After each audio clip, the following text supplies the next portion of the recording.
Hi guys, in this video let me teach you how can you hide notifications on your lock screen on your Android device.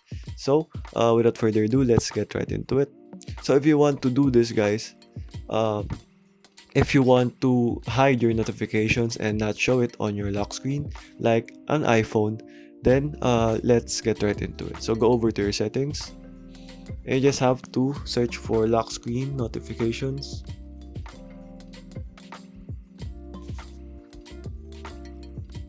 And you just have to select the lock screen notifications here. The first one that is under the notifications and lock screen notifications. And over here, you just have to go over to format here, show notification and content.